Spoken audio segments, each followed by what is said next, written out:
talking about the pod. This is 121, but we're just getting into some ideas, got some stories. Owning the moment is a topic we talked about last time, and I think that's just been like a thing that's been presenting itself more so.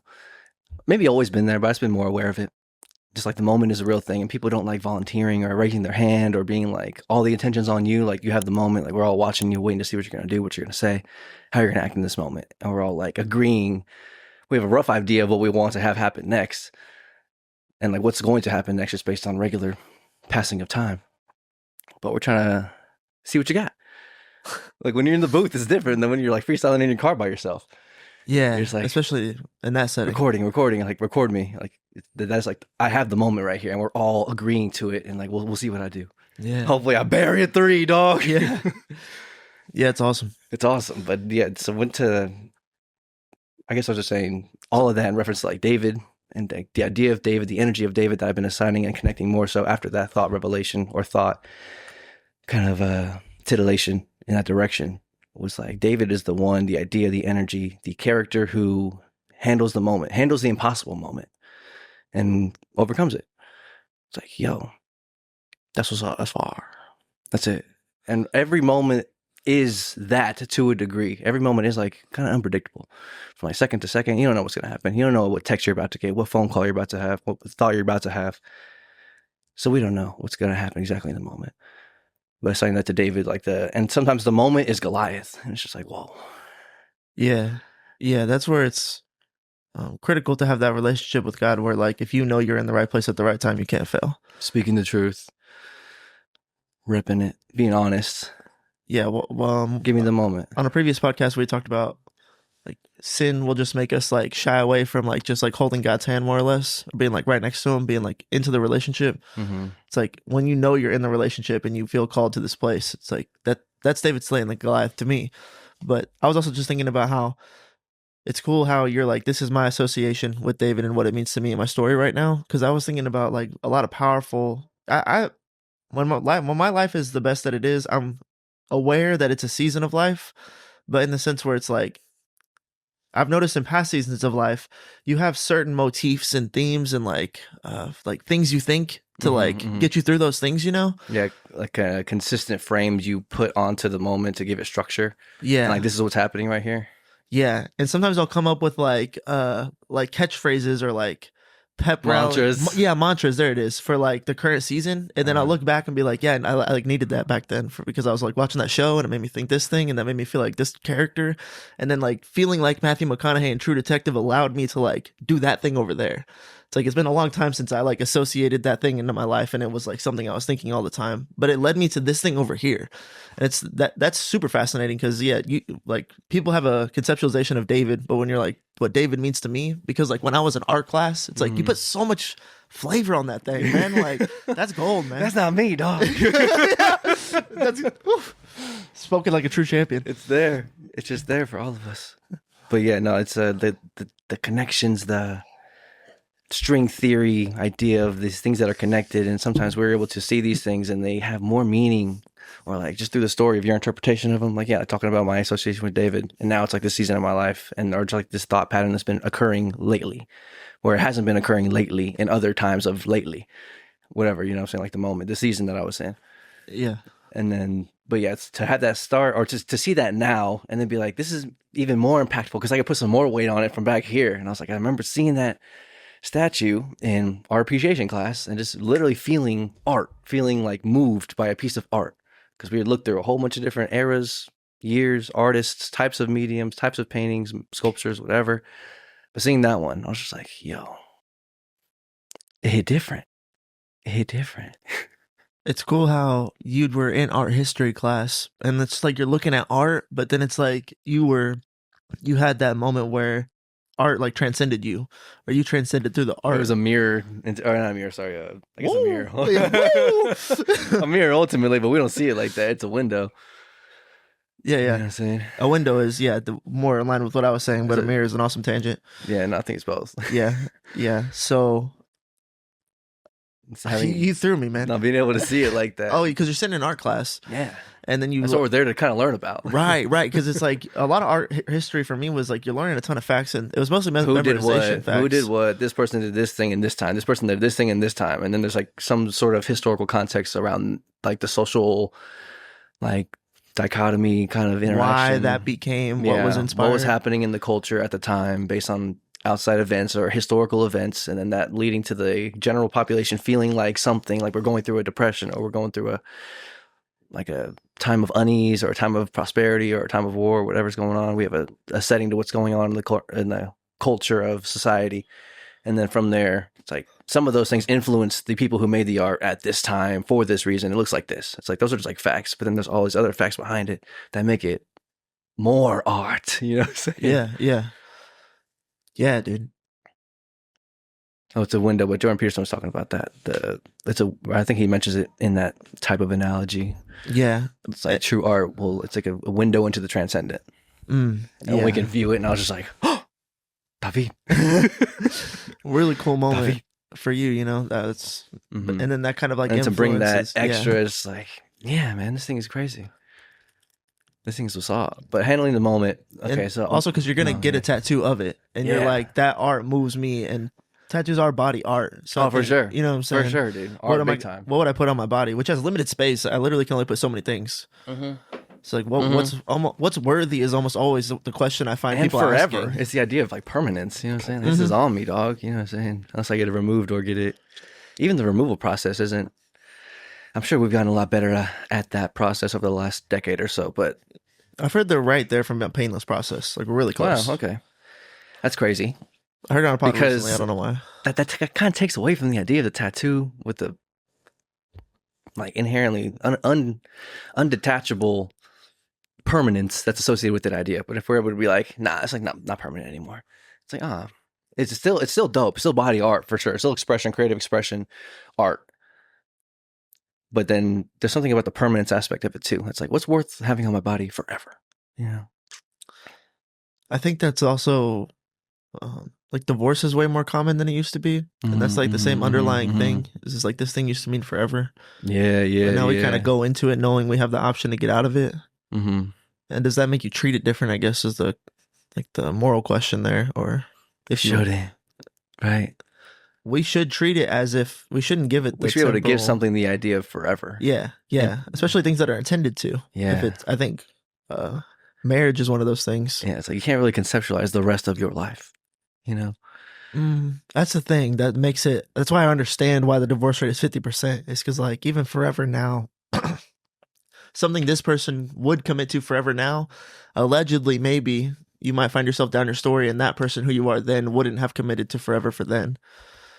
But it's like, I guess you would want to have the kind of storyline where like your story arc is so beautiful that you're not like incurring contradictions with your past growth.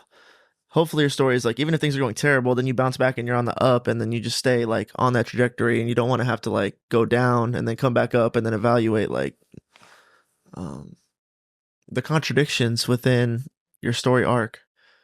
And then that brings you back to my last thread. Swimming in the thoughts, yeah. Dude, I watched a clip that says when that happens to you, that's a force, that's a frequency pushing against your thoughts. And I was like, yo, I almost believe that. So I'm like, no, what was I saying? Oh, it's like, I think I'd expressed that idea to you for sure. Yeah, because that's what it directly reminded me of, because you were like, sometimes I think something doesn't want me to get it out. Something wants me to get distracted from the thought train that I was on that might have led to some gold to help me get through this broken world. This guy was implying that was the Matrix, like itself, or whoever's running it, you know what I'm saying? Being like, whoa, Nelly. Hold it, detour, roadblock. Owning the moment. There was a story I was going to tell, but we went off on a different tangent, on a different branch, which is fine. Oh, the forever thing. Aspect of tattoos. Okay, that's tattoos. What I'm saying. Yes, permanence. So, hopefully there shouldn't be a contradiction within your storyline that doesn't allow, like, that wouldn't happen. Like, your forever from your 25 should be able to be your forever for your 35, I think.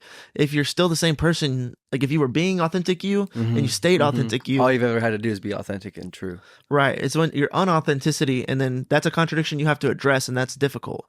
It's like, when was I being unauthentic? What is authentic? Who am I? Who are we? What is I? What should I be aiming at to determine what I'm trying to do here? Right. What's the game I'm playing? But if you can be, that's what also like the another thing that makes me think of David is like he was exactly authentic all the time. He was just like doing his thing, being Doing his himself, thing, and that's what led him to be someone who was a shepherd that would kill lions, which like led protecting him. the sheep. Yeah, exactly. It, like in his own subconscious, it had to translate on some level, like kind of like I do this. This is who I am, which allowed him to like do the impossible. Yeah, I can handle the moment. Give me the moment. I'm gonna hit it. That's fine. And if it's That's not me, it's fine. God, of course. But like having that realization, that level of like faith, or like I will handle the moment because I'm not handling the moment. I'm just being my authentic self to the best of my ability. And if I'm being inauthentic, there's the even if you're being purely authentic and blameless, like Job, like if you're not, there's definitely the opportunity for the moment to turn into something negative. It's like I'm gonna incur more pain or more embarrassment, pain on some level, some sort of social, emotional, financial, physical, spiritual, or maybe spiritual is like a warfare. But aside from like your spiritual aspect, at war, there's the opportunity for the moment to turn to a negative feeling, a negative result. You could fail Yeah. or miss the mark, or And then it hurts. Like we're trying to avoid pain. It's like naturally. yeah. We don't really want that. Sometimes you go in the booth and spit a verse, and you're like, that's not even good. Everybody's like, kind of like, all right, yeah, that'll work. Or like, you're like, I don't think it's good either. It's like that happens. Or sometimes you shoot and miss. Is what I'm trying to say. Yeah, for sure. You can't do it all the time, forever. But yeah, your story's not like defined by each individual shot that you take. Nah, the ability to handle the moment, but all you gotta do is be your authentic self. And the best way to be your authentic self is be what? True and honest. With people, outwardly, verbally, and then within yourself. Being open and honest. Yeah. That's you wouldn't think it'd be such a task. It sounds super simple. Yeah, sounds good. Easy. Yeah. Catch my honey. And then there's like discernment comes in. I could see like because I'm like thinking of the critical person as like you need more than that. How are we gonna figure out what's true if we're all just like open and honest? Like, well, you would just be able to like it's like, well, how do we figure out what to do? Like, I guess have like discernment about like what's the most important priorities. And figure out what's the most proper sacrifice for the most amount of people. To do the most good, the most good thing, the most truly good thing. Yeah, the most proper sacrifice for the highest ideal. That's just bars. Yeah. Yeah, that would be so. Yeah, discernment, I guess, is what I would say. Also, like, what helps honesty, openness, and discernment. Pretty much. Like, how do you know if you're being called by God or called by the devil? It's like you need to have discernment. Yeah, I think just deepening the relationship with God, or the thing that you can't understand that's generating all these things that we're living in. Develop a relationship with that thing, and then you'll get it's not you anymore. Yeah. Or it is, or that's the truest version of you. That's you out of your own way. It'll give you the idea to figure out and identify what the proper sacrifice is, or like the most likely thing that it could be, just based on your interpretation and like your articulation and interpretation of all the emotional experience, visual experiences we're seeing. And then deepening the relationship that generates all of that viewing, you'll be able to handle the moment. Damn, I was going somewhere with that. Deepening your relationship. Because there was a portion of I forget where it is in the Bible, but it's about more or less God saying that like the sheep will know my name, or like being referred to as the good shepherd. And part of that analogy is that like they know my voice. Yeah. Okay. Yeah. Because I guess we're talking about developing discernment, and then how do you know kind of where's that coming from? If it's a voice from God, or a voice from the devil, or a voice from yourself, or something. It's like, how do you wrestle with those thoughts and give it to God every time? And doing that will give you discernment, but you can hear his voice and recognize it like a dog. You know what I'm saying? Like whenever I call Cosmo, I'm like Moby, he's like like he can be doing whatever he's doing. Yeah. But then it's just like boom. Yeah. And like I have that, and everyone has that with him, at least if they know his name. But then if we're all yelling his name, he's gonna come to me. Yeah. You know what I'm saying? Yeah. And the ability to recognize and hear that voice more often and more certainly. Like I'm handling the moment and I'm giving the moment to God properly. And then sometimes where it's like, there's a lot of me in here. There's a lot of me in this one. I don't know, like, where are you, God? Like, I need, like, which way should I go? You know what I'm saying? Like, it would be super easy if I could just give it to you all the time, like, perfectly. Like, you don't have to worry about anything. Right. But it's like, no, I'm in here sometimes, and it's like a lot of me. I'm like, what do I do? I'm trying to give it to God. He's like, it's on you, dog. I'm like, okay, here we go. I got the moment now. I guess do I give it to God? He's like, no, nope, not this one. I was like, okay. It's like, pass back. Yeah. Pass back. Like, I gotta do this. He's like, yep. I'm like, okay. What would you do? What would you do? Hold on. Yo. Oh my gosh. The moment's scary, bro. Yeah, it is. I think there's times where you're just so flow state that, I mean, and you don't think about it. Yeah, you can trip and stumble at all times, definitely. But there's times where you're in such flow state, it's just like, you're not even, I'm just being authentic. it's happening. Yeah. It's coming out of me.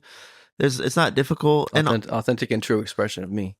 I'm feeling like also I have the ability to like see him off balance and cross over. Like there's fluidity there. It's like I'm in control of this moment to some degree, and like control is an illusion, but it's like I'm at least one move ahead in the chess game. Usually it's like even or I'm down, but like I'm one move ahead. Yeah, which gives That's enough. It gives me the confidence to like try to take the next move too. Yeah. And like in a spiel, for instance, if I've like won them over here and I'm like, okay, I'm gonna like say this with like punctuation.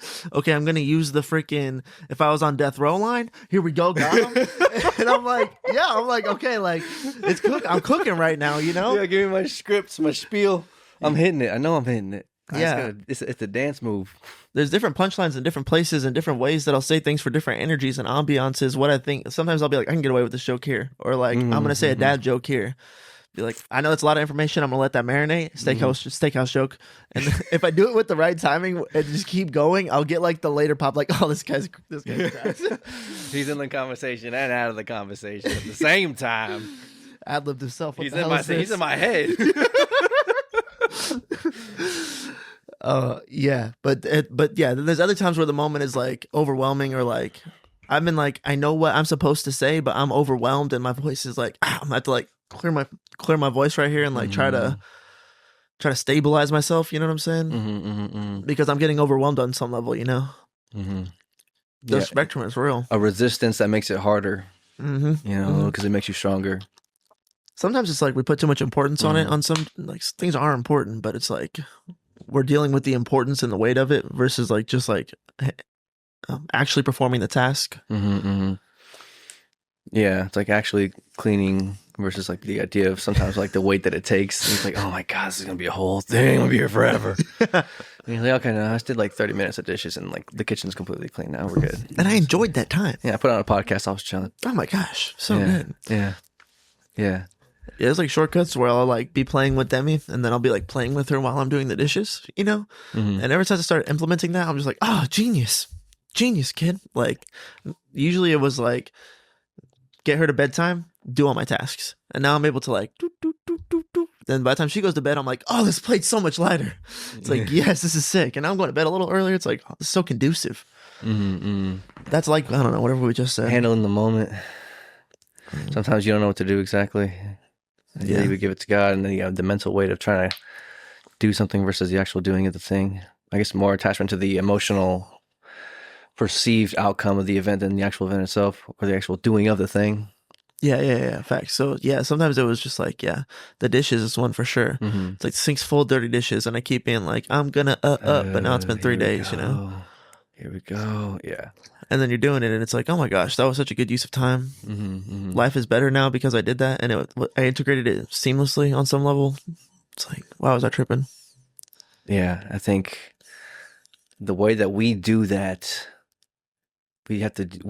There's some part of us that has to do that, and I think we have complete control, but also we don't know what to do exactly with the moment. But developing that relationship with the thing that's generating all of this, and getting used to that voice, and trying to truly develop your discernment and do the things, it's like you have to kind of let go of yourself. Damn, keep on getting pushed. The resistance that makes that connection stronger, the ability to tap into the authentic self, the sin that separates us from the authentic self. It's like, because sometimes you're handling the moment, just being your authentic self, going for an aim that's worthy to develop the proper sacrifices and doing those sacrifices. It's like, if I'm just like trying to be that character, always in the story. Like the idea of David, like he's not perfect either. That's another reason why I love that story. Like reading that in the Bible, I was just like, okay, He did some fucked up shit. yeah, Yeah, yeah. I was like, for sure. he's human. Mm-hmm. He's human. Mm-hmm. And then Jesus wasn't though. Jesus was on different stuff. But David, some different guy, stuff. guy. Paul, just a guy. Right, right. You know what I'm saying? It's Almost like David. He was, the one who was being his authentic self. Had I forget exactly the description. A man of God's heart, a man of God's own heart, something like that. It's like, I guess, I think you can equate that to the idea of being your authentic self. And there's a sin that separates us from that authentic self. And sometimes when you are your authentic self, truly doing the right thing, embodying the right sacrifices, that is being Christ-like, as close as we can get. And there was like, Christ was that all the time. And we're just not. And that's okay. That's okay. But Jesus. it is worth being it is worth being David like. Yeah. You know, at least in essence, and trying to be a man of God's own heart or a woman of God's own heart, whatever. It might be such that like you're either doing a good job of that or you're failing at that, but not doing that is like not possible. Mm-hmm. Yeah. And there's like all these mental stipulations we have as to why it's like so hard to do that, or like the time it takes to do things. Like as far as because the act of getting closer to that voice, making that voice more clear, and then developing the like strength to follow that voice and do what it says to do and being obedient to it, it takes time. It's a skill. You have to develop it. You have to go to church. You got to read your Bible. You got to like break down life at a super, maybe you don't have to break down life at like a super crazy level, but you have to be aware and take over the moments when they're called to you and then handle them properly, and it'll be worth it. But David did that, but he wasn't perfect. That was one of the reasons why I loved reading that story. I don't know. It hit different. Like, you know, it was a part of the Bible. It hit different. No, my dad's expressed the same thing about the story of David, where he's like, David was he was not a good guy all the time, but like that's why it might truly be one of the best stories in the Bible, or like most important, or like one that hits me the hardest, is because like Job was blameless. Exactly, right. It's like that doesn't do the same thing for me that what David does for me, you know, what I'm able to draw from that, or what that, if that means what it means, and it's just like you can take it in like that on that level, it's like it's very important. But like to just say like David was a good guy, it's like that's the misconception. It's like David slayed Goliath. David was like the king. David was like, it's like David did like some of the most terrible stuff. Like it's crazy. Like, you know, yeah, got that guy killed a lot of people. Yeah, but then also got that, had like his soldiers, and then slept with his wife. Yeah, got her pregnant. Yeah, it's like, oh, it's not good. Yeah, right. It's not cool. Yeah, not cool. Not cool. But it's like still though, that's like still a man of God's heart. He still gave his heart to God. He still said like I was wrong, and you can see some of the karmic ripples of his decisions like throughout the rest of his generations, and like he loses a child, or like his wife loses a child. I think they're born. So like I think they're born, but then they die like shortly thereafter, or she doesn't make it. So either way, he like loses a newborn, or doesn't have. He's like fasting for that, and then doesn't get it. And then there's another ripple where it's like consequence or like karma or whatever, you know what I'm saying? Or it's like there's another. I think I was able to. I forget the exact outcome of the later event, but after he like sleeps with the girl's wife or whatever, or the guy's wife, then gets him killed, and then I think that child has children, I think, and then there's like some sort of squabble between someone raping somebody else within their family, or like something happening like within that happening, and then someone dying, or you know, just like some sort of sexually charged repercussions in regards to the lusts and the temptation that he fell into in his life. You know what I'm saying? It's not like you deserve that per se, but because even Job gets his family taken from him and all that stuff, but like that's just going to happen to us, even if you're blameless or not. And David was still a man of God's own heart after all that. That's what's up. That's when Pastor Ed's like, you should read the Bible, y'all. It's a good book. There's some stories in there, brother. That's why he's been here forever, man. Yeah. I'm trying to read the Bible. I'm working on it, working through it. It was cool to be at church and be like, I was just reading that. Yes, bro. Yeah, it hit different for sure. There's stuff. Yeah. I saw it. David handling the moment. There was one moment that I was handling. I was going to tell you about a story of us doing this Forbes training in my new spot. And then all the seats were spread out like 30, 40 people. This one girl was giving a presentation and handling the moments of like, I'm giving a presentation. That's why people hate public speaking or having all the, all right, go on, action. Some people don't mind it, but there is something going on there. And then just handling the moment and then just being my authentic self. And I was like, all right, I'll sit here in the front. Like all the seats are pretty much filled up in the back. And then she's like, we're going to do some stuff throughout this. It's going to be about an hour and change, whatever. It's going to be some interactive, participatory moments. So ask you to be engaged, go for it. Do the thing with us. And then we're going in, maybe 2 or 3 minutes in. She's like, can I get a volunteer? I'm like, right here. Yo, you're a savage. Right Let's here, go. Mm-hmm. Let's go. I'll step up to the plate. Come on. Give me the moment. Just ready for What it. are we doing? And then she's like, okay. Just like, you're going to be a guest that's walking up to a counter, and I'm going to be like the hotel front desk clerk or whatever, worker. And then I'm walking up like 15 feet, 10 feet, and it's walking up to what would be the desk. And she's like embodying the characteristics of someone who's executing those tasks poorly, not up to this standard that we're trying to reach. And, like looking down at the thing, like hardly any interaction or recognition, interaction. And then, I was like, or that's the scene we're playing. I was like, what's the scene here? As I'm like walking up to the thing, I'm like, okay, this is the scene that's going on here. Like you're trying to establish this. And then I was like, walk up to the thing. I'm like, ding ding. But then like you got like a pop out of the audience. You know what I'm saying? Nice, dude. That's what someone with like a 10 out of 10 extroversion would do. You're just cooking in your own story so hard. You're like transcending your own personality. Like yeah. That's wild, dude.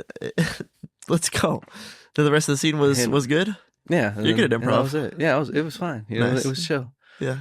But just I could feel that there's whenever someone says those things, it's like, all right, we're gonna do some. I need a volunteer. You know what I'm saying? It's like hardly any hands are just popping up. Think about that for a second. It's like, what are we doing? I get the whole. How many people are here? Who's here? Hold on a second. What are the social consequences if I fail? Am I here for all of that? Well, now? It's much safer to just be like, no, I'm good. Yeah, for sure. Be like, not the first time. You kidding me? Like, I gotta gauge this at least. You're like, give me, like, I'll hit a bucket real quick. What are we doing? That's fine, dude.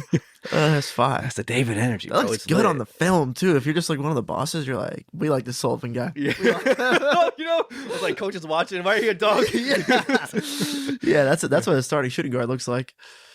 We're out here.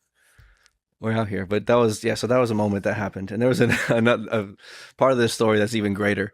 Is that I take the wife to work, and like we're parking in this lot downtown, and it's like our parking lot for like the hotel I'm working for. So then like they're in the process of purchasing this said parking lot, and I guess there might be a building like that's not on the parking lot, but like literally like there's like a building with a wall around it, and like on 1/4 of the wall there's some of the parking spots are like lined up in the parking lot itself. But it's like a law firm. And then I've been parking there for, I don't know, ever since I told us to. We like walked over there, and he's like, all right, this is where we're going to be parking. Like we're currently buying this, but I'm not sure how we're going to verify it in the future, maybe like tags or some sort of parking permit validation that we'll give you all. But for now, like we're parking here. He's like, anywhere in these spots, anywhere in this like this little sub lot next to that. I was like, okay. Pulling up there yesterday before this training, moment handling. Regular sheesh, and then I park, and then we get out, and then like the lot's like right between our hotels. It's like she works like almost closer than I do, or like the walk is closer. Her walk's probably like 3 minutes. Mine's like 5 or 6, but it's like just like perfectly in the middle. So I was like, yeah, I'll take you to work. Like we go in the same time. Like that's fine. Pull in, park in the same lot that I've been parking in, and then she starts walking off. And then I start walking out to go to scan a QR code in order to like validate the parking for the day using our little code or whatever. And then I was handling it like that until we get our parking tags. But now, as I'm doing that, there's like somebody walking to me. She's like, I don't know, maybe like mid-20s, early 20s. She's probably like one of the front desk ladies for this law firm or like these lawyers here. And she's like, yeah, if I were you, I'd probably move your car because our boss is like right here. I'm like the big boss man. He's like trying to park right here. And like on the on the 1/4 of the wall of their firm that has the spots on that same wall space, they have like their own signage that says like, don't park here unless you're part of the law firm or an employee or whatever only. But then like next to that, there's like a newer sign, and it's like this Ace parking lot with the QR code. And it's like purchase parking here type stuff. And then, so that was one of the questions I had like initially, like in my mind when he's like, but you can park everywhere in here. And then I remember like driving in one of the days, and there was some spots available on that wall. And I was like, I see the thing he said was true, but here's something that's saying that this is true. Should I park somewhere else? Or should I just park on this wall? Like, I'm gonna park on this wall. I'll be okay. We'll be all right. They told us to. You know what I'm saying? Like, this is the truth. Like, I'll stand on this.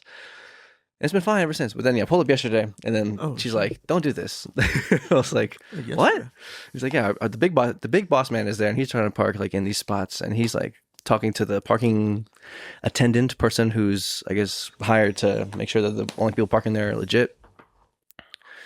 And he's, like, talking to him, and then she's like, yeah, he's trying to get, like, a tow truck out here to, like, move some of these cars. I was like, okay. And then start walking back to the car just to try to move it, and he like breaks off from talking to the guy. And he just starts going off on me. He's just like, can't you read the fucking sign? Like, only lawyers, like, if you can't park here. You can't park here. Like, you know, whatever. Just doing all that type of, it's over the top. Okay. So yeah, I was like, he's like, read the sign. I was like, sir? Yo. Hard pause, dog. Oh my goodness. Yeah, it was. What'd you say? That was pretty much it. I was just like, what do you? Again, and then he goes on. He's like, I'm like, we own these parking spaces. Blah blah blah blah blah. You can't park here. And I was like, God bless you, sir. Like, I'm moving. Like, I was like already on the way to move my car anyway. And then he breaks off and then starts his tangent, and then Victoria like sees this and like turns back and comes back, and then he like just, I hit him with the God bless you, and then he just kind of switches his tone, and I was like, I've received different information, so like you're telling me that these spots are yours, but I might have something that you don't have access to. Maybe you don't know that we just bought this parking lot. Did you tell him that? No. Oh my gosh, I was going to. Yeah, dude. Let him know. Like, based on the information I given, like I've been given different information, and he's like, well, whoever gave you that information is a moron, man. Or it's like, okay, dude. I'm gonna guess just like that's fine. The fact you're trying to yell me out of this means like maybe you're not right. You know, you're trying to scare me into thinking you're right. Mm-hmm. It's like, how about I park here every day? It's like part of my nature, part of my heart wants to be here like, for like the last week and a half. It's been all right, you know. And but then Victoria starts making her way back. He's like making a scene, you know, to a degree. People are like, there's one of the chefs. Victoria was walking to her spot, and then like one of her chefs was also walking, and then I guess like they were talking about it afterwards. And he's like, that guy was going crazy, yeah. She's like, yeah, I don't know what's going on. Started yelling at my husband. Dude, the Matrix trying to come for my guy. That Yeah, doesn't make sense, bro. Just trying to break his spirit. Then he was just like, yeah, like this is our lot, all that expletives, whatever, going off on it. And I was like, moving, God bless you. Like, I'm moving right now. But I had the energy behind it of like, maybe you're wrong. Like, and maybe you're going to be upset that you're wrong. Maybe you don't know that we bought this parking lot.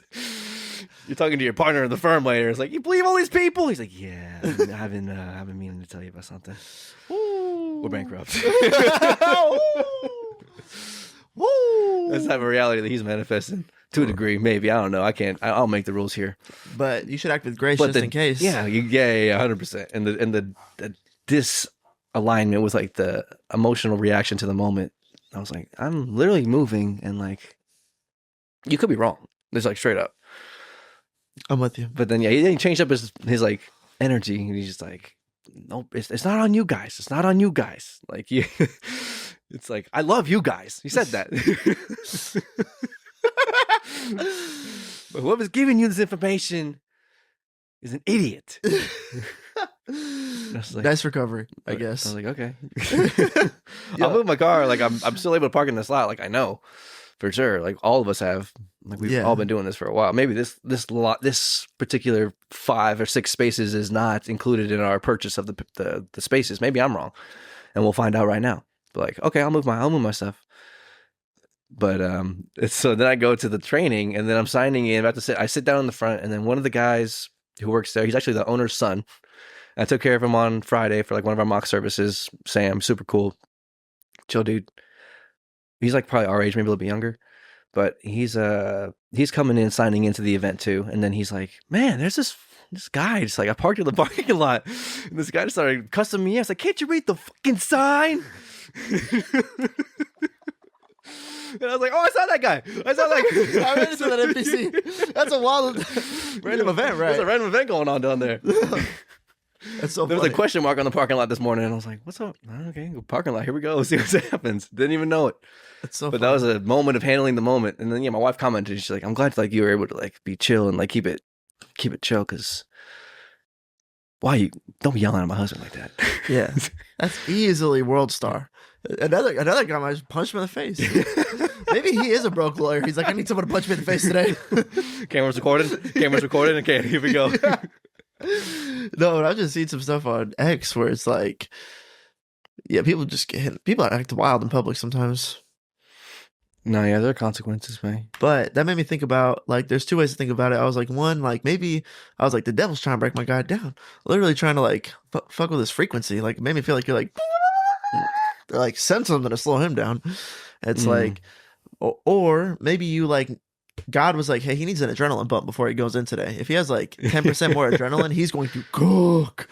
And, like, the moment would be better if he was, I need him adrenaline pump. So we're going to, like, do.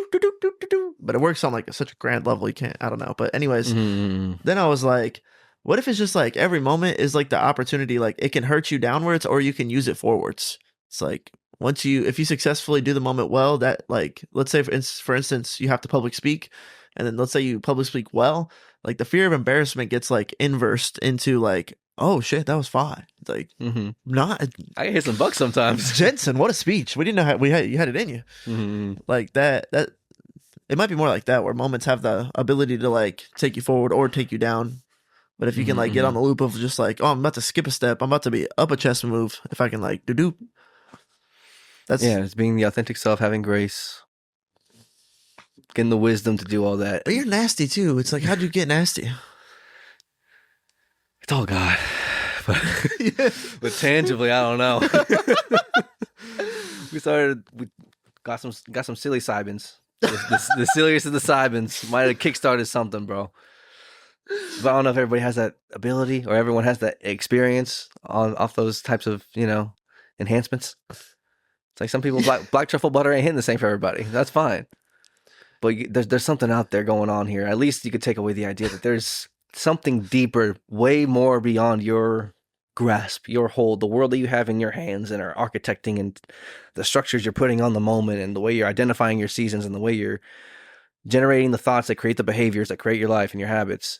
It's like, that is you, but it's not you. And the ability to develop discipline is, like, so important to, like, for everything. It's the willpower, maximizing your willpower. Like, you have willpower. It's your curse. It's like, willpower is only attained through the resistance that pulls you away from the voice of God. That's exercising your willpower. It's like, no, I will go towards God at all costs. And that's discipline. That takes discipline. It's like the most important thing in this world. And it looks like people who work out all the time are people who handle and structure things. And I guess there's different levels and degrees to that, with, like, type A personalities, people call it, or whatever, or people that have OCD. It's like, it gets out there. But there's a resistance, and that resistance is there for us to develop our willpower. It's our superpower, but it's also our super weapon. It's like our kryptonite at the same time on the other side of the sword. It's like, because this thing will run me if I don't run it. And it takes maximum discipline and willpower to constantly be running all your thoughts all the time and try to architect them into the story that is God's story and try to line it up to the best of your ability. It's like all you can do. And doing so makes you someone of God's heart. And then you'll be able to seek his face and get the ideas and the inspiration. And, like, putting God first has given me more time for things. You know what I'm saying? Because it costs energy. It's like going to the gym is a thing that costs time, and it hurts. And it hurts afterwards. So it's like it takes stamina from you. Yeah, it takes time, and you have to put it into your life and make it happen. You got to shower, and you have gym clothes and a gym membership, and you got to drive to the gym. All these things that are associated with it. But it's like the same thing it's like doing that will make you have more energy. It's like, I'd be too tired, or like, I wouldn't have enough time to do what I need to do. It's like, actually, like, I'm able to like create more time and like get and feel even better, more energized, even when I'm sore. Yeah, no, I'm just definitely. like, I felt it the other day. yeah. It's like I have more energy. It's like because I've been working out. I was like, what a weird fucking thing. It's so weird. Yeah, there's definitely too much. There's definitely too much in an overtraining type of mentality. Like for Joe sure. Rogan's talking about MMA fight camps, you can't maintain that pace for years on end. Fight camps are brutal for a couple weeks just to get you primed and maximized, and then you'll cool out after that because you are gonna have diminishing returns, actually negative consequences for going so hard. Absolutely. Yeah, but no, just even in your day to day, if it's like I only got 6 hours of sleep, if I work out, I'm never gonna make it through the night shift. It's like working out will make the night shift even easier than it would be without it. It's more true from what I've gathered. It. So yeah, that was a handling the moment story, and then I'm just gonna handle the moment at the meeting too. I was just like ready for it. So here we go. All things, dog. All things. It doesn't matter what's in front of me as long as I'm being my authentic self and being true. Like, I'm gonna handle it properly. It's gonna be fine. I was like, yeah, really, yeah. Whenever we're doing, because we're doing these groups, and the group for, I'm doing the men's on like Saturday morning, and then we have our like couples group like Sunday night. And then those things, I'm just like, that takes time. You know what I'm saying? That takes time and sacrifice to make it happen. And maybe I won't have enough time to make other sacrifices to things that I deem more worthy. I was like, nah, putting God as the most worthy thing, and building your life around that will give you more time to do things that you think are important. yeah. And I was like, okay, yes. But then in those groups, I've been like, they're like, does anyone want to pray us out? I'm just like, oh yeah, throw it up one time, dog. I got my rock. And that's been a thing that happened. Whenever it was Thanksgiving a couple years ago at my wife's cousin's house, about to eat Thanksgiving, I was like, we gonna pray. We're gonna pray, right? Yeah. It's like we always pray at Thanksgiving, you know? Yeah. And then, I was at the table and I was like, wait, we're gonna pray, right? And then I was like, okay, well, yeah, let's pray. I'll pray. Yeah. And then since then, that's whenever we transitioned into management at the old spot, and it was like, we're doing that super regularly versus all the other seasons of life previous to that. Yeah, for sure. Dude, season 31, they started praying, dog. This shit was crazy. Public prayer, dog. That's some weird stuff. That's a big moment. Yeah. That's a big moment here. You're claiming to be like channeling the Holy Spirit. Ideally, if you're doing it like properly. Yeah. That's what we all think and hope you're doing. You're not trying to manipulate me. You're not trying to make me, give me a news narrative to influence my behavior and my thoughts. You're like trying to tap into God to the truest, best ability you possibly can. Yeah. Like, that's a big moment to handle. But at the same time, it's the easiest thing in the world because it's your thoughts. Like, that's what your thoughts are. But there's a sin that takes us away from that recognition. Yeah. And the thing, having that relationship with God will give you the thoughts that make you do the behaviors, that make you do the things, and gives you energy beyond comprehension. As long as you're getting like, a good 6 or 7, 8 hours of sleep on average, you need to give yourself some sleep for sure. Very, very important. But even then, like, I'm getting 6 hours and I'm feeling good. And then like on the Saturdays and Sundays, I typically get a little bit more, like 7 to 9, somewhere in that ballpark sometimes. Yeah. I was like, okay, yeah, I feel fine. It's nice. And yeah, just like, I don't know, the timing of putting those things together gives you the ability to handle those moments. Let's go. Damn. The resistance, willpower, most important thing in the world, discipline.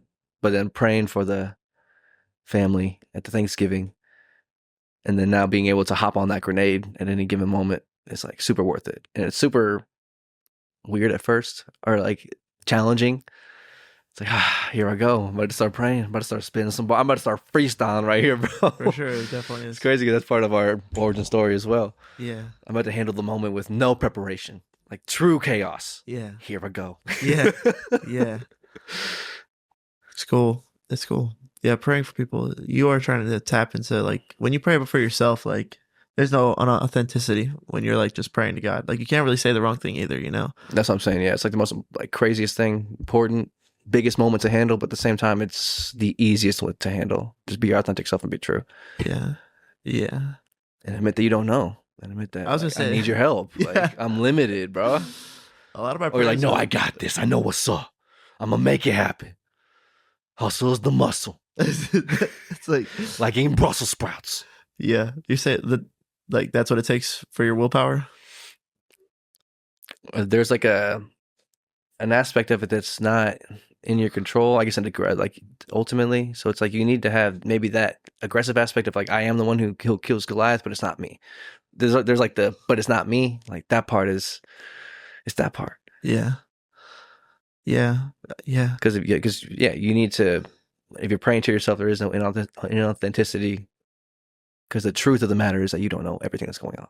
Right. Right. And your willingness to admit that and be open to that. Yeah, David definitely Yeah, I didn't don't know know he was going to everything. be the guy that killed Goliath either. So there's, He was tending sheep, right? yeah, His dad didn't even bring him to the lineup. yeah. So there's that part of you too. That's like you don't even have to. It's like you're not even like going to go slay Goliath when you slay Goliath. You know what I'm saying? Like you're just like tending sheep, being you. Killing lions kind of probably feels good. You know, probably get a rush. Yeah, you need to do it. Yeah, for protecting your flock. You know, yeah. like I got us. It's part of your personality. It's part of your identity. Right. You're the person who does these things. Right. And then when it's like that, when God calls you into like a big moment, it's like nah, like the same way that guy's screaming at you, you're just like, God bless you, man. It's like, yo, what a home run to his temple. I mean, I can't even like that had to be a slap to the face verbally, and just so in control. Yeah, I was just. He's like, look at the sign. Can you read the sign? I was just like, I'm not gonna read the fucking sign. I was in a hard pause right here.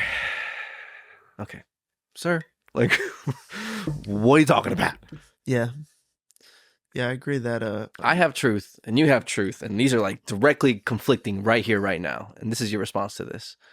You know, because if I was in his shoes, I'd be like, have you been like, who's been telling y'all to like, are y'all able to park in here? Or like, why do y'all think this is okay? Like, what's going on with your thought process that leads to this behavior? did he express like that's for you, but this small portion is for us? Did he like make that? See, that's what I'm saying. If that was like his letter to the lift, that would be the explanation. Like, I see what's going on here, bro, and I understand you're new here, but like this is killing me, you know, and it's not yours. I'm sorry. Could you not do this for me? And like honestly, spread the word. Like if he's really mad, you know what I'm saying? Mm-hmm. But to just be like, these motherfuckers, like, yo, that's wild, you know? Yeah. That also Just probably led moments you to to handle. believe, like, I don't think you're like informed to the highest degree. Yeah, it's like these actions are not a result of God's voice. Like, what are you doing? Yeah. There you go. You're just being controlled by your emotions and your identity and your personality and your ego, like just being thrown off. It's like there are truths of the matter here that are conflicting, absolutely, but like there's no reason to go about it like that so emotionally. So there has to be something, or like the moment did not count for that level of emotion. So there's something outside factors that are amplifying and creating this rambunctious energy within this person. It's like these truths are just conflicting, but this is like a low level confliction, bro. Like this is very. You have like 6 spots. Like I'll move. Like it's no problem. There's more spots down there, but yeah. So I was like, this misalignment is ego driven, extra added flavor and saturation. I was like, this is unauthentic. You're not being your authentic self. Someone who's like truly authentically aligned with the voice of God and the authentic truth of kind of the objective reality, what's going on here. Yeah. That leads me to like read him to be like lying, probably, you know? Because it's like some people would just say like that guy is how he deals with things. Like he's a lawyer, he deals with things like that. So he could be being authentic and dealing with it like that. But you read unauthenticity through his energy, you know? And then also you read that situation as like anybody acting like this must be wrong on some level. Like, and then sir, you're tripping. You might be tripping. Yeah, it feels like you're tripping, honestly. So that was kind of like when you said bless you, that's kind of what you were saying. Is like, you know not what you do right now. You're tripping, bro. Like I could just tell based on like the fact that you're tripping that you're probably like, I'll move, but like I don't think this is right. I doubt you're right. I doubt what, and then it's I like, was already gonna move. Like, then you can digest like, what did he say? It's like that. All those things he said probably aren't right. You know what I'm saying? It's like all of it's like, but you inauthentic. Yeah, and you took it just on baseline as that's not God's voice coming out of your mouth, which is yeah, your it discernment just aligns with like the way that you're interpreting things, which is like a very like just God relational way to interpret your life. It's like God's not talking through you right now. People are like, God talks through you. It's like, yeah, yeah. Sure. You keep saying it's not me. I was like, part of the thing that's giving you this awesome experience is that you are good at what you do. Because if you weren't good at what you do when you got into the moment, you wouldn't have been able to like perform like that. Exactly. So it's like, I guess you could take it away from you and be like, how did Goliath, because I asked you how you get nasty and you were like, oh God. And I was like, okay, yeah, but like, and then you're like, mushrooms. Like, like, yo, like, give something for the kids at home. It's like work hard. Like, I don't know, like discipline. Yeah, that was the thing. Right. Yeah. Develop your discipline. It's like, how did David And put God first. Get so good with the sling? You know, Repetition. But then also part of identity. Repetition, forming your identity around it. Yeah, become the person. Like your name is whatever your name is, but like become the character who does the thing. Yeah. Does the thing. Yeah, that's a weird thing right there. When I was in high school, I watched like this Reggie Miller Winning Time documentary while I was like playing basketball. Reggie Miller Winning Time. Shout out! It's a 30 for 30 on ESPN. It's very good. And I was like born in Indiana, so it was like a thing that was like I didn't understand it, you know. But it was like the Pacers were like a thing in my family, and my dad was a Pacers fan, but like I wasn't, you know. And then I watched that documentary, and he was just like one of the things I took away is like he was clutch. Like clutch is a thing. Like there's finite time left. Big moments. Someone's got to like hit a shot to win the game, and we deem those people as clutch. There are people who are clutch, and I was like, I want to be someone who's clutch. I want to like, and it's a weird thing to be like, I can't wait for the end of the game so that I can win the game. That's silly, right? But it's just like there's big moments throughout a game that aren't always like the last shot, but that's like a high big moments, big swing plays, momentum shifters. Yeah, it's scalable on like how clutch is the clutch thing. Sometimes it's like you're hitting a 1 second shot to like win by 1 in the game 7. Yeah. And it's like that would be like a more intense version of just like trying to hit a shot in the first quarter. Right, yeah. Or like the same shot in the first quarter. It could also be like, all right, we're going to run that set that we worked on all week that we knew if we switched to this set, we'd be successful. Like you kind of want to hit that shot because it's like, it matters a little bit, you know, for like everything. So there's like mini clutchness all throughout your day. Like this is kind of important. It's like, okay, it's that moment's gone now. Sometimes it's like, holy shit, this is important. Yeah. This is a big moment. But like all of that led me eventually to a point in my life where I was like a senior, like a year later, and I like had to hit a last second field goal. And I had like already thought, like picked up and put down this idea of like being someone who's clutch and just maybe tried to like integrate it into my life back then. And I don't know, man, it was cool. It was that was crazy to me to watch that manifest. Being like, man, I remember watching that Reggie Miller documentary and being like, I want to be someone who can do this thing. Yeah. Like how to be clutch is kind of its own thing. It really just becomes flow state. It's like just being flow state. Yeah, I think we've been kind of likening that to the idea of being your authentic self. Is kind of how you get to the flow state, a true authentic expression of you, without any of the sin attached to it. And actually expressing you. I think that's another part. Honest, yeah. Like what? Yeah. Who are you? What are you? What do you like? What are your dislikes? Are you like expressing that? Are you listening to the music you like or appreciating the art that transcends you? I think that's. I think music definitely takes you to a place. If you're listening to the right music, it's like or like authentically what you feel right now, like expression, the true expression of yourself. If you can do that uninhibited, I think that is also like a flow state characteristic. Even like listening to Ocean's 13 while I'm like putting on my tie, like just right into the flow state. I was like expressing myself was really all I was doing, you know? Yeah. Because I could have just been doing it in silence and not wearing a tie I liked very much and not putting no me on there, you know? Yeah, the divine, bro. Transcendent, handling the moment. I'd love to bring it all the way back to yeah, another thought, right? Or another story. Is that what we're saying? Sure, yeah. It's a worthy tattoo. Yeah, appreciate it. Heck yeah. Yeah, I think that's worth putting on your skin as far as like redeemable things. Yeah, I was like, this is lit. Just on a tattoo tangent, I'm thinking about getting a tattoo relatively soon. I want to get it's weird, dude. When I went to play poker, I like put a lot of thoughts into I guess this is really a breakdown of sometimes how I think is like there's different buckets we're always gambling in for what's going on here. And then I'll play like a roulette board. So I'll put different percentages of like what I want, I guess, to be the truth and then what I think is the truth into different things. And then when I was going into poker night, I was like, man, I just feel like I'm going to do good at poker. And if that storyline is true where I come in here and play well, I think it also means these two things are like plausible within my storyline. And one was that like, I'm good at this, like actually good at poker. Like I should go into poker thinking like with more confidence or more like Mhm. regularity even. And then the Yeah, other, more certainty that like I can handle these moments. yes. And the other thing is that like I want to get a tattoo of this 3 ladybug tattoo. I just want to get like a ladybug on my wrist, and then one like up here on my elbow, and then one like behind my ear. And then I was like, I don't know why, but like that feeling of like wanting those 3 ladybugs on my body is like attached to like this expression of me right here that thinks that like I can read this table and I can do good and I'm lucky and I'm tapped in, and that I can say like I'm gonna go pay daycare tonight. Like I am. Like that's where I'm gambling myself there. And maybe I'll be wrong and I'll be sad afterwards, and maybe those things that I attach to that, I'll be like, nah, I wasn't supposed to get those tattoos, and now I gotta freaking, maybe I shouldn't gamble so much because now I gotta like find a way to pay daycare, or it's just gonna be tighter than, I didn't really gamble that much money to be honest with you, but you know what I'm saying. Mm-hmm. But no, it was just so, the whole day was just so like green was the color.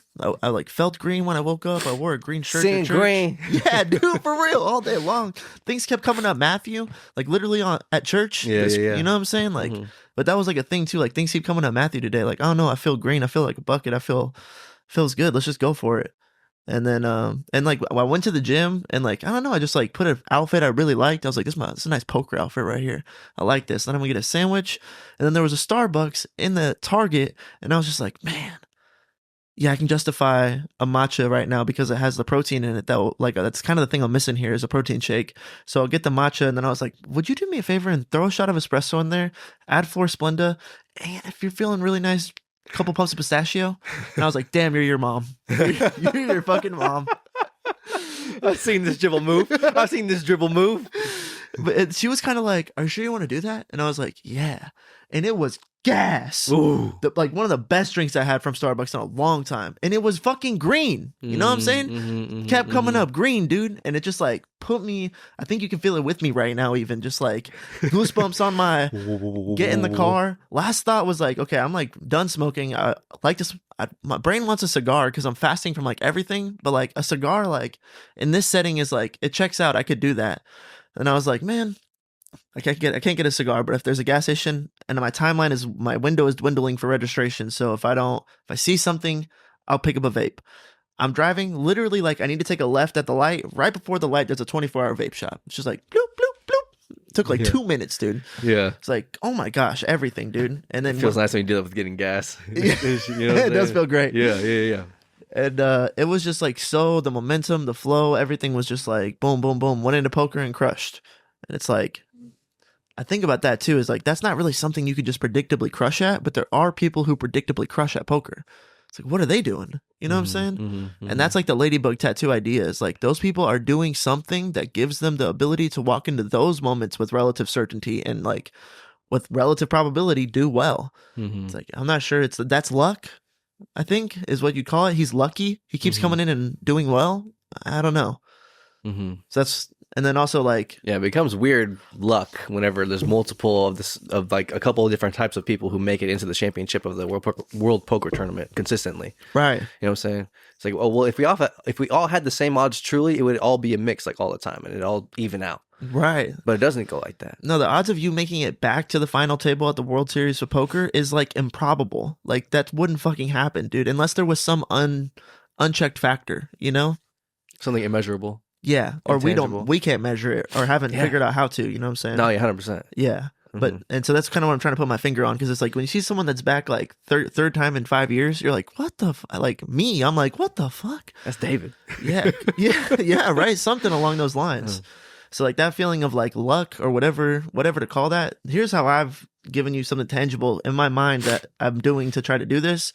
I think if you align yourself with perfect order, and then to give yourself yin yang balance, strike like lightning in the moment of chaos, and within the perfect atmosphere, create like something Higher order. the chaos integrated into your order that makes it higher order needs the chaos to happen, but you could perhaps conducively control that on some level. And that's like the lightning thing to me, is like the atmospheric pressure is perfect for like, so you create that atmospheric pressure by being orderly all day, staying within your routine, making sure that routine's aligned with orderness, like your house is clean, your vibe is good, everything, but it's order. Then you step into a poker table and then like boom, perfect chaos. Maybe. And it's like, how could you even know how to do that? Well, first of all, you'd have to get the order part right. So that's kind of like where I'm at with that thing. And then that thing wants me to get these ladybug tattoos because it started with the ladybug tattoo for Demi because she's my love bug. I even called her a ladybug on accident yesterday, and it was weird. I was like, Ladybug. And I was like, oh, that's like a new nickname I just gave you. That's crazy. That came out of like, I don't know where that came from. You know what I'm saying? And because she likes to get into shit she knows she shouldn't get into. So it's like, she knows. She's like, but anyways, like, but then it was like a big ladybug tattoo. And I was like, that's not what I want. And at first I was like, I want a hyper realistic ladybug like right here. I don't know why. I just think that'll be dope. I'm not sure it'll be dope. Maybe not. I think it'll be dope. And then I was like, I don't know. I did something where I like pointed at my wrist, like, yeah, or at my elbow, like the 3-point celebration. And I was like, oh, I want one there too. So I could like point to that one when I do that celly. That's hard. And I was like, 1, 2. And I was like, I think you need a third one. And then my brain just like put it on the back of my ear, inspired like flow state. Like, I don't know why, but I think I want to get that. And the cool thing is it's relatively cheap to like do that. It's not going to be like $1,000 tattoo. Yeah. So I could get a little more flavor without blowing the big bag. I was like, oh shit, that'll address the not getting tattoos problem. It's like I keep trying to save up too much money, and I'm like, I can't spend that much money on a tattoo right now. But anyways, that was kind of like another tattoo. What's worthy as a tattoo? Yeah. And I was holding that thought, and then when I went into poker, I was like, that thing, I'm gonna like attach it to this. I don't know why, but it feels like they go together. And then I won at poker, and I was like, oh shit, I might have to get those tattoos for free. Like, yeah, I don't want to ignore that when it's happening to me. Yeah, no, it's hard to discern it, but it's gonna take a whole lifetime to do, and it's worth trying. And that's ultimately all we got. That's all we got. That's all we got. That's our message to you. That's his ministry. That's this gospel. Use this gospel for protection. It's a long road to heaven. Man, he makes some good beats. King of the kingdom. Okay, yeah, I gotta get rocking. But YouTube, Patreon, we're gonna let it rock right now. We love y'all. Chase God, follow God. Build that level of relationship to try to discern that voice and then act on it and then see the results, see the fruit, how you feel, a peace, an inner peace that's within you. Develop that. And it's like that expression of willpower and discipline. Build that. That's what we're doing here. Find that voice. Any parting wisdom for the people? No, I love you. I can't wait till we're doing 3-hour pods. This is so fun. With Joey Rogue and Joey Diaz. Yeah, it's like do your best and make sure your best is like. No, we're sacrificing for Lent too. That's part of practicing doing your best. You know what I'm saying? Yeah. I think that's also give something up for Lent. It's worth building that discipline muscle. Even if you pick it back up at the end, it's worth it. Yeah, there's a reward at the end of fasting for you that's beyond the fasting. Yeah, it's like you can fight flesh muscle. Yeah, whatever you gave up, if you have that given up still by the end of fasting, that's just like an added bonus. It's not really about like quitting something bad for you for the sake of not doing the thing that's bad for you. It's like fasting is hard, and then there's a reward for fasting, and then you could even like pick the thing back up. It's like fine, do it. Like, but it doesn't make it pointless at all because fasting itself is transcendent. Yes, all of that part. We love you. We'll see you in a billion years. Peace. Rolling through the city to the light, y'all.